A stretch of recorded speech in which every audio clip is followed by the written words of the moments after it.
네, 지금부터 더불어민주당 제83차 정책조정회의를 갖겠습니다. 먼저 원식 원내대표의 모두 발언이 있겠습니다.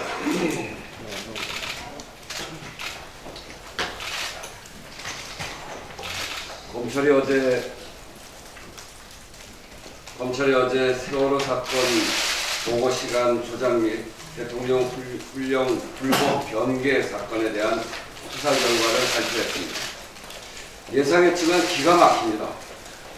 박근혜 전 대통령 세월호 7시간의 행적은 조작과 거짓, 기만으로 가득 찼으며 충격과 분노를 금할 수 없습니다.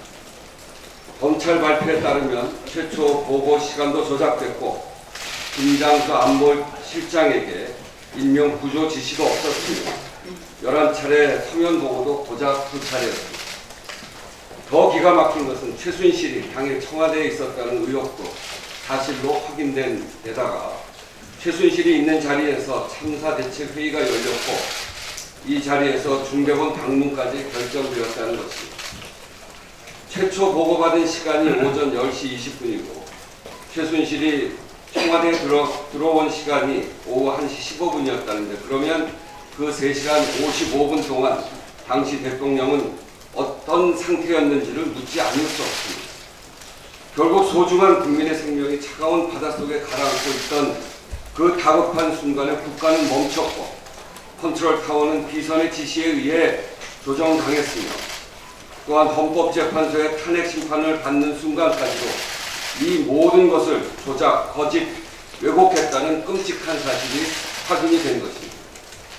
이제나 저제나 구원의 손길을 기다리고 있었을 우리 아이들, 그 꽃같은 무고한 생명들을 생각하면 눈물이 앞을 가리고 분노가 치밀어 오릅니다. 검찰은 이번 불법 조작 은폐 사건 관련자에 대해 조속히 수사에 착수해서 법의 심판대 위에 올려야 할 것입니다. 두 번 다시는 이런 인물, 세력, 시도가 권력을 탐하고 대한민국을 더럽히지 않도록 반드시 뿌리 뽑아야 합니다. 세월호 참사 은폐에 부역하고 앞장섰던 자유한국당의 책임도 결코 가볍지 않습니다. 어제 논평도 참으로 기가 막히고 가련하기조차 합니다. 석고대죄의 심정으로 국민과 유가족 앞에 사죄해야 할 것입니다. 특히 지난주 출범한 사회적 참사 특조위가 자유한국당이 추천한 황전원 위원에 대한 유가족과 시민단체들의 반발로 출발부터 진통을 겪고 있습니다. 세월호 1기 특조위 때부터 진상규명을 방해하고 세월호 1기 특조위 때부터 진상규명을 방해하고 특조위 활동에 회방 놓았던 황전원 위원을 다시 추천한 것부터가 자유한국당이 아직 정신을 차리고 있지 못하다는 방증입니다. 결자해지의 자세로 즉각 성의 있는 조치를 내놓아야 할 것입니다. 세월호 참사 자백기가 얼마 남지 않았습니다. 더불어민주당은 하늘 같은 국민의 생명이 다시는 무능과 무책임으로 희생되는 일이 발생하지 않도록 안전한 나라를 만들기 위해 더욱 박차를 가하겠습니다. 다시 한번 세월호 희생자들의 명복을 빌며 지우기 힘든 고통과 아픔을 평생 안고 살아야 할 유가족 여러분께도 깊은 위로의 말씀을 드립니다. 자유한국당의 자체 개헌안 트집으로 어렵게 연 개헌협상 테이블이 어지럽기만 합니다. 대통령 발의안은 당이 오랫동안 논의에 수렴한 개헌 당론을 전폭적으로 수용해 만들어진 대통령과 더불어민주당의 개헌안입니다. 대통령 개헌안이 여당안과 확연히 다르다면 그것이야말로 당정간, 당청간 엇박자 개헌안이고 여당의 의견을 무시했다면 불통 독재 개헌안이었을 것입니다. 여당은 정부안으로 표현된 여당의 당론을 가지고 야당과 협상을 진행하는 것은 시비거리가 되지 않습니다. 정부안과 다른 여당안을 가져오라는 자유한국당의 주장은 개헌을 또 걷어차려는 또 하나의 구실이고 생트집에 지나지 않습니다.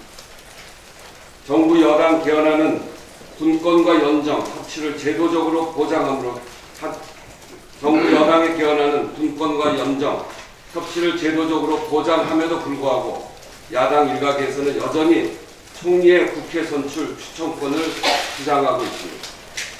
대통령제의 근간을 허물고 국회가 입법과 행정권까지 장악하는 내각제 기도에 민주당은 동의하지 않습니다. 국민 여러분께서 바라는 개헌은 현행 대통령제를 분권과 협치 시대 정신에 따라 새롭게 제도화하자는 것이지 내각제를 하자는 것이 아닙니다. 지금 국회 현실이 어떻습니까? 상식적인 일도 국회만 오면 정쟁의 대상이 되고 이런 국회에 대해 국민의 불신이 높은 것은 엄연한 현실입니다. 국회가 총리를 선출하거나 추천한다면 어떤 일이 벌어지겠습니까? 국회에서 벌어지는 여야 간의 갈등이 대통령과 총리 간의 다툼으로 옮겨갈 것입니다. 전국은 늘 혼란에 빠지고 국정 운영은 마비될 것입니다. 상상해 보십시오. 지금 야당의 주장대로 한다면 문재인 대통령, 홍준표 총리 이것도 가능하게 됩니다. 나라가 제대로 굴러가겠습니까? 그런 마당에 5천만 국민이 뽑은 대통령을 허수아비로 만들고 300명 국회의원이 뽑은 총리에게 대한민국을 맡기자는 것이 국민 여러분께서 과연 동의할 수 있겠습니까? 우리가 마련한 연정과 협치의 틀은 국민의 의사를 그대로 반영하는 연동형 비례대표제로 다당제로 확립하고 대선 결선 투표제로 정당 간 연정과 협치의 틀을 분명히 한 것입니다. 특히 대선 결선 투표제는 DJP 연합 사례와 같이 대선 과정에서 연합으로 김대중 대통령, 김종필 총리와 같이 대통령제 안에서도 연정과 협치를 제도적으로 그 조화를 모색해 가자고 하는 것입니다. 거듭 말씀드립니다만 대통령과 더불어민주당이 분권형 개헌하는 대통령제를 유지하면서 국민주권, 지방분권, 상권 분립이라는 3대 분권 가치를 더욱 분명하게 하면서 정당 간의 연정과 협치의 틀을 분명히 한 이 내용들을 헌법조문에 새겨 넣었다는 것을 다시 한번 말씀드립니다. 지난 개헌 협상은 지난 원내대표 간 회동에서 합의한 대로 오늘부터는 각 당이 구체적인 개헌안을 놓고 세부적인 협의를 진행하게 됩니다.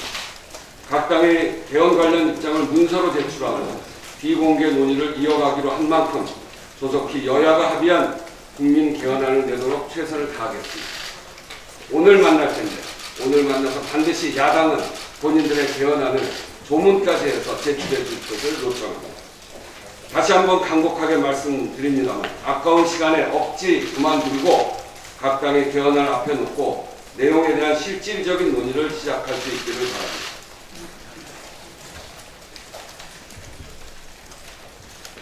김정은 위원장과 시진핑 국가주석 간의 북중 정상회담 일정과 회담 내용이 공식적으로 확인됐습니다. 북중 양국은 한반도 비핵화에 대한 의지를 천명하고 대화 협상을 통한 한반도 문제 해결에 뜻을 함께 했으며 김정은 위원장과 평양 북중 정상회담 제안 등 양국 간의 지속적인 관계 회복도 예상됩니다. 북한이 비핵화 의지를 공식적으로 드러내고 일각에서 제기된 북미 정상회담을 공개적으로 확인함으로써 연기론을 잠재우고 그럼으로써 북중 정상회담은 한반도 정세에 긍정적인 영향을 줄 것입니다. 오늘은 시진핑 주석의 특별 대표 자격으로 양재츠 중국 외교담당 정치부관이 방한해서 청와대에 북중 정상회담 결과를 전달할 예정입니다. 문재인 대통령의 한반도 운전자론이 본격적으로 작동하면서 육자회담 당사국이 대한민국을 중심으로 치열하게 움직이고 있는 것이 확인되고 있습니다. 정부는 북중 정상회담 결과를 상세히 청취하고 우리도 주변국들과의 전략적 소통을 더욱 강화해 지지와 협력을 이끌어내야 할 것입니다. 오늘은 판문점 통일각에서 한 달 앞으로 다가온 남북 정상회담을 준비하기 위한 남북 고위급 회담이 진행이 됩니다. 급변하는 한반도 정세 속에서 한반도 비핵화와 평화를 주도적으로 이끌어갈 수 있도록 만전을 기해야 할 것입니다. 이러한 중차대한 상황에서 자유한국당은 국제 공조의 약화, 핵과 미사일 개발 시간 벌어주기 등과 같은 흘러간 레파토리만 반복하고 있습니다. 변화무쌍하게 진행되는 한반도 주변 정세에 눈 감고 귀 닫고 냉전 시대에 돌아가는 주장에 어떤 국민도 동의하지 않을 것입니다. 자유한국당은 옹색한 논리로 무책임한 비판만 할 것이 아니라 한반도 평화 정착을 위해 함께 힘을 모아야 할 것입니다. 좀 길은데 한 가지만 더 하겠습니다. 며칠째 고농도 미세먼지로 국민들께서 큰 고통을 겪고 계십니다. 청와대 국민청원 게시판에 미세먼지 관련한 게시물은 2,500여 건에 달하고 미세먼지의 위험 그리고 오염 및 중국에 대한 항의라는 게시물에는 17만 명이 넘을 정도로 국민들의 걱정이 날이 갈수록 심해지고 있습니다. 미세먼지 대책 수립을 위해 정부는 물론 국회와 지자체의 긴밀한 공조가 어느 때보다 필요한 시기입니다. 먼저 정부는 현재 운영되고 있는 공공기관 차량 이부제를 민간으로 확산하는 것을 적극 검토하고 미세먼지 민간계층 보호를 위해 어린이집, 요양보호시설 등에 대한 공기 정화기 보급률도 신속히 높여가야 할 것입니다. 아울러 실효적인 미세먼지 저감 대책 마련을 위해 중앙정부가 지자체와 함께 참가하는 범정부 TF를 구성하는 것도 적극 고려해야 합니다. 또한 미세먼지가 기승을 부리면서 마스크 판매량이 급증하고 있습니다. 미세먼지가 하루 이틀도 아니고 올 들어 지금까지 86일 가운데 22일에 걸쳐 전국적으로 234차례나 발생하고 있는데 마스크 사는 것이 부담스럽지 않을 수 없습니다. 특히 마스크 살 여력이 부족한 저소득층 가운데서도 미세먼지 민감 분야에 해당하는 영유아부터 청소년에 이를 때까지 그 우려가 매우 큽니다. 일상이 된 미세먼지 앞에 마스크를 살 여력이 있느냐 없느냐가 건강 격차를 낳아서는 안 될 것입니다.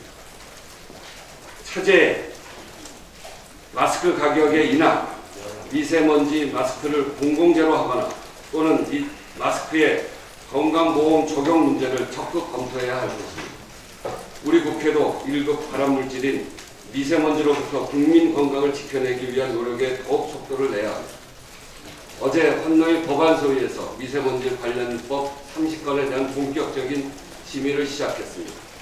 정부의 보다 적극적인 종합대책, 미세먼지 특별대책위원회, 민간까지 정부 대책 확대 등 시급한 법률들이 이번 4월 국회에서 통과할 수 있도록 여야가 초당적인 협력을 아끼지 말아야 할 것을 촉구드립니다. 이상입니다. 다음은 김태년 정책위장의 모두 발언입니다. 15분을 길게. 예, 원내대표께서 서울 7시간 수사 결과에 대한 말씀이 있으셨습니다만 그냥 넘어갈 수가 없어서 말씀드리겠습니다. 세월호 참사 당일 박근혜 전 대통령과 청와대 행적에 대한 2차 수사 발표가 있었습니다. 차마 믿고 싶지 않은 충격적인 그런 결과가 나왔습니다. 박근혜 정부 청와대의 세월호 해명은 전부 거짓말이었습니다. 박근혜 전 대통령이 최초 서면 보고를 받은 시각, 전화로 구조 지시를 한 시각 모두 골든타임이 지난 이후였습니다. 실시간으로 11차례 보고를 했다는 것도 거짓이었고 실제로는 단 2차례의 보고뿐이었습니다. 그리고 참사 당일 박근혜 청와대는 아무것도 하지 않았고 어떤 시스템도 작동하지 않았다는 것이 드러났습니다. 박 전 대통령은 보고를 받고도 참모회의조차 소집하지 않고 관저에만 계속 머물렀고 오후 2시 넘어 최순실이 청와대에 들어온 다음에야 문고리 3인방 비서관과 5인 회의를 한 다음에야 중대본 방문을 결정했습니다. 너무나 참담한 심정이고 분노가 치밉니다. 참사 이후에도 박근혜 청와대는 국민을 지키지 못한 것에 대한 반성은커녕 자신들의 무능을 덮고 책임을 피하기 위해 진실을 조작하고 은폐하는 데만 급급했습니다. 박근혜 전 대통령과 모든 관련자들은 지금이라도 진실을 밝히고 재판에 성실하게 임해야 할 것입니다. 그리고 엄중한 국민의 심판과 거대 처벌을 받아야 할 것입니다. 그런데 더욱 가관인 것은 자유한국당의 어제 논평입니다. 이런 대통령을 불쌍하다고 논평하는 자유한국당의 인식이 불쌍합니다.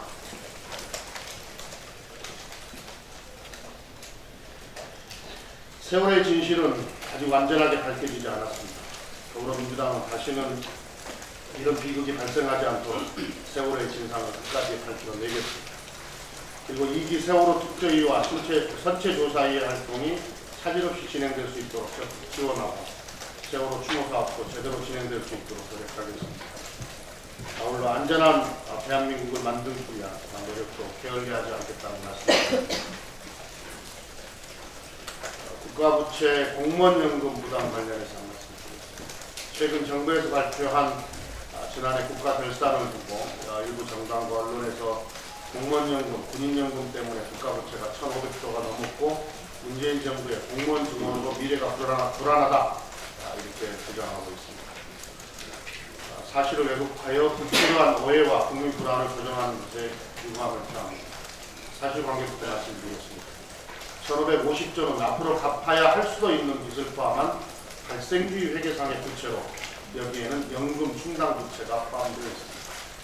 연금 충당 부채는 공무원과 군인에게 미래에 줄 연금액을 현재 가치로 환산한 것인데 이는 향후 지출 수요만을 추정한 금액으로 공무원이 납부하는 연금 보험료와 같은 미래 수익은 계산에서 빠져 있습니다. 그리고 공무원연금은 현재 재직자가 내는 보험료를 퇴직자들이 받고 모자란 부분을 정부에서 지원한 구조인데 지난해 정부 보전금은 2조 원 수준이었습니다. 또한 연금 충당 부채는 금리 변동에 따라 금액이 크게 달라지는 등 확정된 부채가 아니기 때문에 IMF나 OECD 등에서도 공식 지표로 사용하지 않습니다. 일부 언론에서는 신규 공무원 채용을 반영하면 부채가 더 늘어난다고도 주장을 하는데 2015년도 공무원 연금 계획에 따른 기여율 인상, 연금 지급률 인하, 수급 연령 상향 등의 효과로 인해 신규 채용자가 연금 재정에 미치는 영향은 기존 재직자들보다 적습니다. 이미 말씀드린 바 있듯이 문재인 정부에서 공무원 충원 계획을 완료한 후에도 향후 30년간 총 지출 대비 국가예산 총 지출 대비 인건비 비중은 현재와 유사한 8%대에서 관리가 가능해 우리가 충분히 감당할 수 있는 수준이라는 말씀입니다. 공무원 증원은 단순히 비용만으로 평가해서는 안 되며 대국민 서비스 증진 효과를 같이 고려해야 합니다. 특히 올해 공무원 충원 인력은 대부분 파출소, 우체국 등 국민 안전 및 생활 현장 배치 인력으로 법정 기준 미달 등의 분명하고 시급한 소요 원인이 있습니다. 그리고 올해 공무원 증원 규모는 작년에 예산국회에서 여야 합의하에 결정된 것이라는 사실을 잊어서는 안 됩니다. 더불어민주당과 정부는 현장 공무원 충원을 통하여 국민의 삶의 질을 크게 높여나가는 한편 예산 지출의 효율화와 재원 대책과 함께 강구함으로써 국가 재정 수지도 안정적으로 관리해 나가도록 하겠습니다.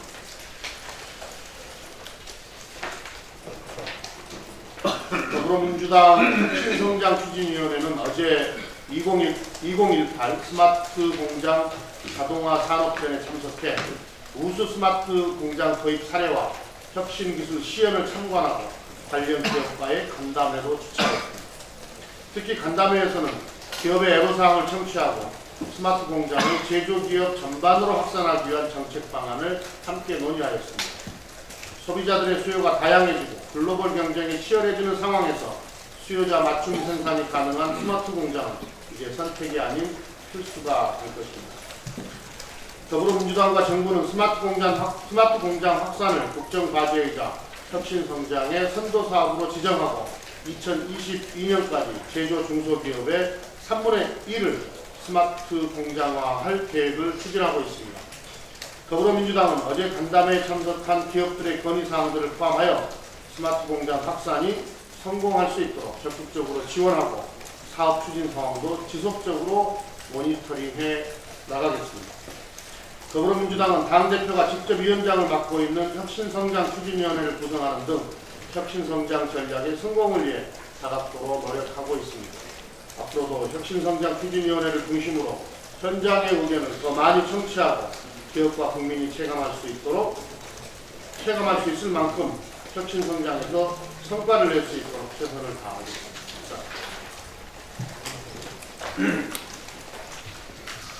네, 다음은 현안마당입니다. 제가 좀 말씀드리고 윤도 대결위 관장께서 말씀하시겠습니다. 우선 뒤늦게라도 바른미래당에 의해서 자유한국당도 4월 임시에 관심법안, 처리법안 목록을 어제 제출했습니다. 그렇습니다만은 정진용 상임위 소집에는 여전히 열중하고 있는 것에 대해서는 대단히 유감이라는 말씀을 드립니다. 자유한국당은 어제 간사 합의도 없이 행안위와 과방위 전체회의를 일방 소집했습니다만 불발됐습니다. 일명 개 논쟁으로 수세에 몰린 국면을 경찰 때리기로 전환하려는 의도로 행안위를 소집했고, 정당한 MBC 내부 감사에 대해, 자체 감사에 대해 방송 장악 프레임으로 덮어씌우기 위해서 과방위를 소집했던 자유한국당은 국회를 본인들의 놀이터로 착각하지 마시기 바랍니다.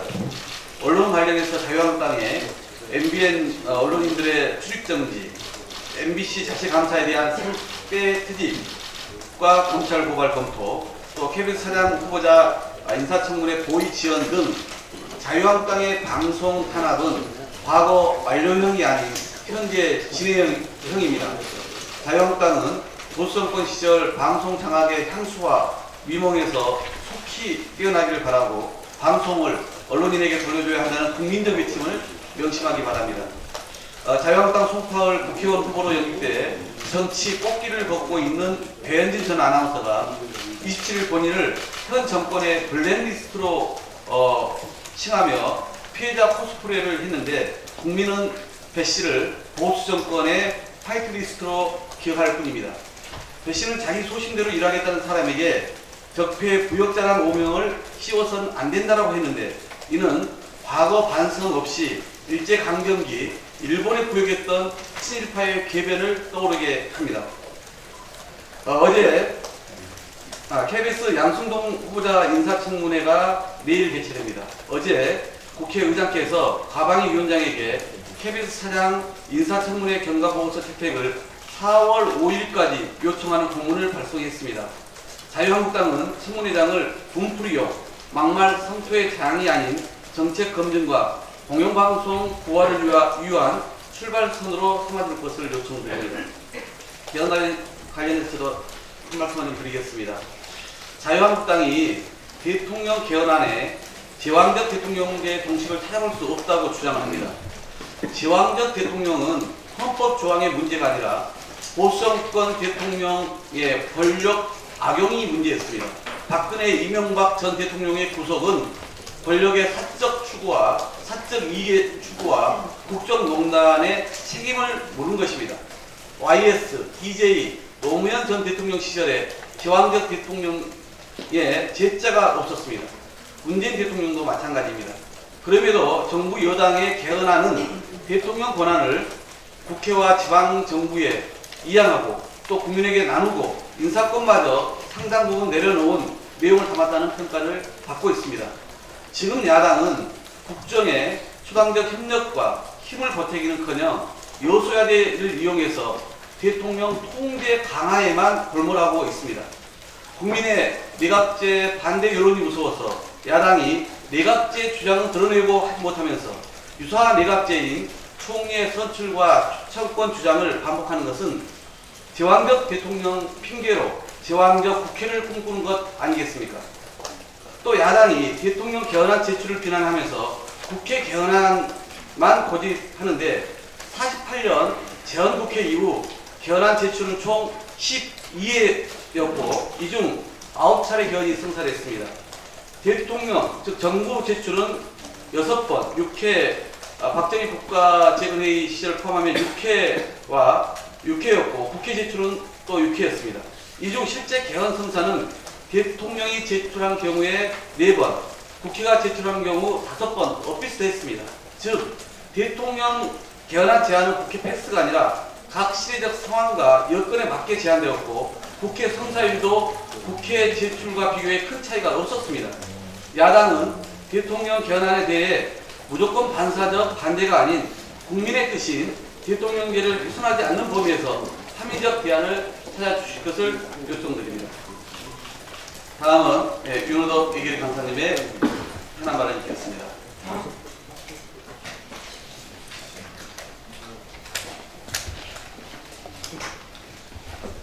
네. 역사적인 제3천왕 정상회담이 파주시 평화의 집에서 4월 말에 열리게 되어 있습니다. 그 파주시의 국회의원 윤호덕입니다. 정부는 2018년 추가 경정 예산안을 오늘 4월 6일 국회에 제출할 예정입니다. 이번 추경은 청년의 고용절벽 사태에 대응하고 그리고 부산, 울산, 경남, 전남북 지역의 산업 고통받는 노동자와 지역민들을 긴급하게 지원하기 위한 특단의 대책입니다.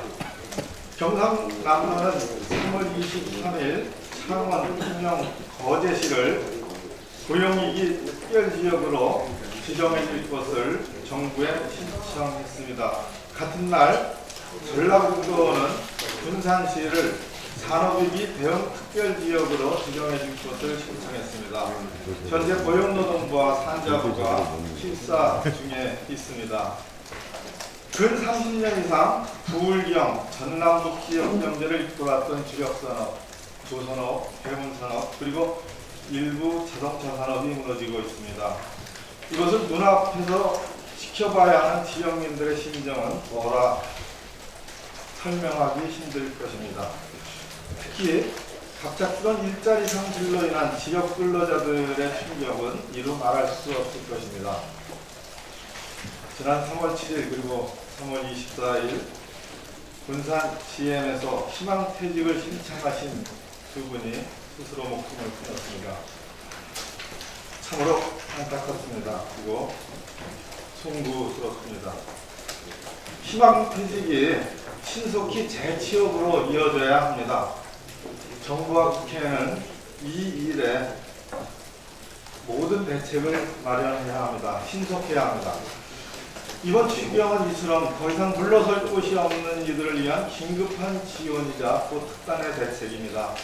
산업위기로 지역경제가 흔들리고 일자리가 사라지는 지역에는 지금 당장 특별 고용지원 대책을 마련하고 또 퇴직 인력에 대해서는 전직교육을 실시해야 합니다. 이번 추경안은 이러한 예산들을 담아내고 있습니다.